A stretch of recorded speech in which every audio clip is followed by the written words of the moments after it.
Hello दोस्तों। तो आज का जो अपना लेक्चर रहेगा वो रहेगा टेंसाइल स्ट्रेन के ऊपर। तो टेंसाइल स्ट्रेन भी एक प्रकार से स्ट्रेन का टाइप्स है। तो उसकी डेफिनेशन क्या रहेगी और उसका जो है किससे वो डिनोटेड होता है, और हम उसका डायमेंशनल फार्मूला भी देखेंगे। तो जो आपका टेंसाइल स्ट्रेन होता है वो क्या करता है, रेशो होता है इंक्रीजिंग लेंथ और ओरिजिनल लेंथ की। तो इसकी जो डेफिनेशन हो जाएगी वो देखो क्या हो जाएगी, टेंसाइल स्ट्रेन की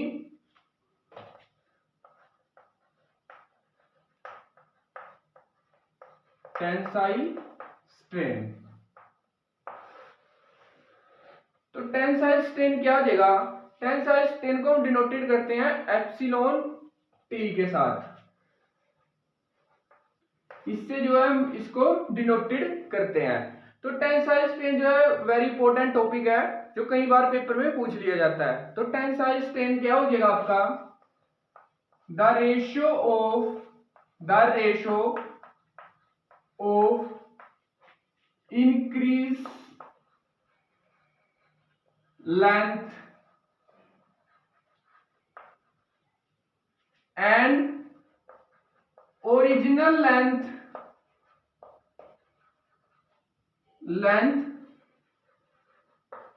of cross section area that's termed as a tensile strain. तो ये था आपका एक टेंसाइल स्ट्रेन। तो अब हम बात करने वाले हैं कि इसका जो है फार्मूला क्या होगा। आपका जो टेंसाइल स्ट्रेन होता है इसके अंदर जो होते हैं सब्जेक्टेड मेंबर होते हैं वो क्या होते हैं, एक्सियली पुल होते हैं। और जो आपके टेंसाइल स्ट्रेन है उसका जो फार्मूला होता है वो क्या होता है देखो। तो इसका जो फार्मूला रहेगा वो देगा, इसको डिनोटेड करते हैं एप्सिलॉन टी के साथ। तो इसका जो फार्मूला हो जाता है वो क्या हो जाता है, increase length bye original length. तो अब हम बात करेंगे इस फार्मूले पे कि ये कहना क्या चाहता है। तो इसमें क्या हो जाएगा आपका कि ये, तो इसमें क्या हो जाएगा,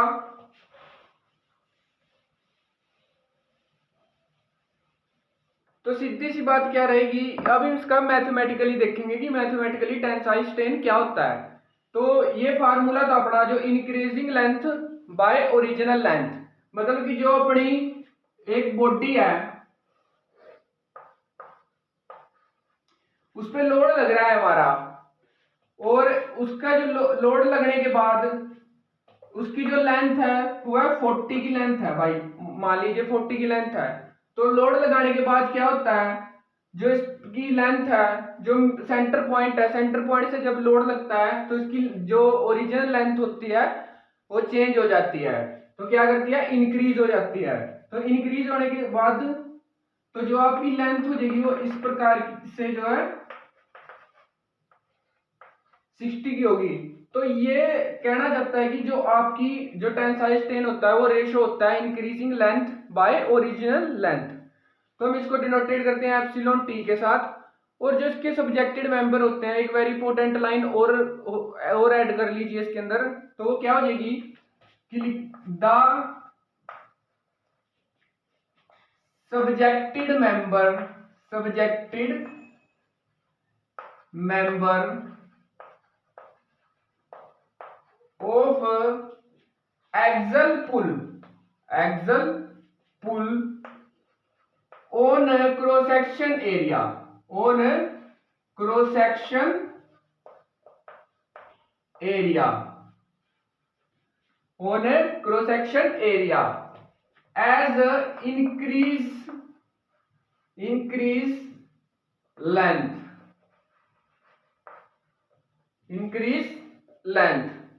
तो जो आपकी जो टेंसाइल स्ट्रेन होता है वो क्या करता है, एक्सियल पुल होता है सब्जेक्टेड मेंबर पे विथ क्रॉस सेक्शन एरिया। और इंक्रीज जो होती है उसकी लेंथ होती है। तो जो इसका फार्मूला हो जाएगा वो क्या हो जाएगा, देखो हो जाएगा इसका increase length bye original length. तो ओरिजिनल लेंथ को हम एल से करते हैं, तो ये था इसका फार्मूला। तो ये हो जाएगा इसका फार्मूला टेंसाइल स्ट्रेन का।